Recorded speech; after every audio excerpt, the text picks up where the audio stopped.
Computer Science Videos here today to show you guys in this tutorial how to save your email as a PDF file on Outlook using a Mac computer. Without further ado, let us start the video. So in this tutorial, you need to have access to a Mac computer and account for Microsoft Office 365 where you can last out the tutorial.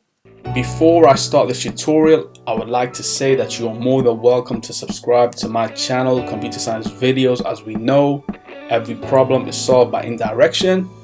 You can also follow my Twitter account. We are trying to grow as fast as ever. I'm on TikTok. We post videos here and there. Follow my page on Facebook.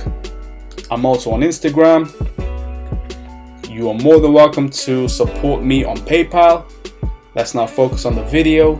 So now let's go around to the dock, go to Launchpad, then go to the alternative web browser, which is Google Chrome. Click on this, wait for that to load.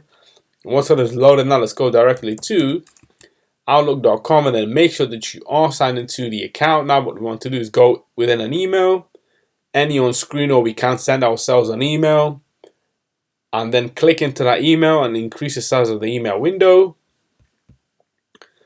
Now we want to, let's just say, print. Click on print. We should see save as PDF file, or if this were a video to say how to print an email out, we would select the available printer. However, in this tutorial, we are selecting save as a PDF file. If we have more options available, we can click and change the size, the sheet, the margins, the scale, and whatnot. We can also open PDF in preview, which is another way to have this saved, which is, let's just say, export, desktop.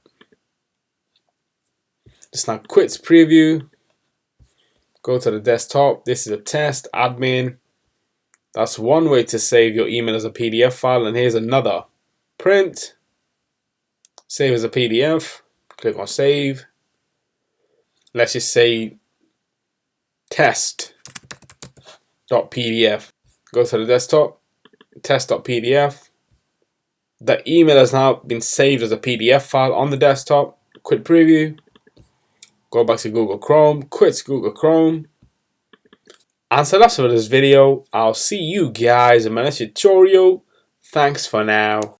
Thank you for making it towards the end of the video. Be sure to subscribe to my channel, Computer Science Videos. Be sure to check out the previous video on screen now, or you can ideally click on the playlist and watch all the journey for Computer Science Videos from the start until now.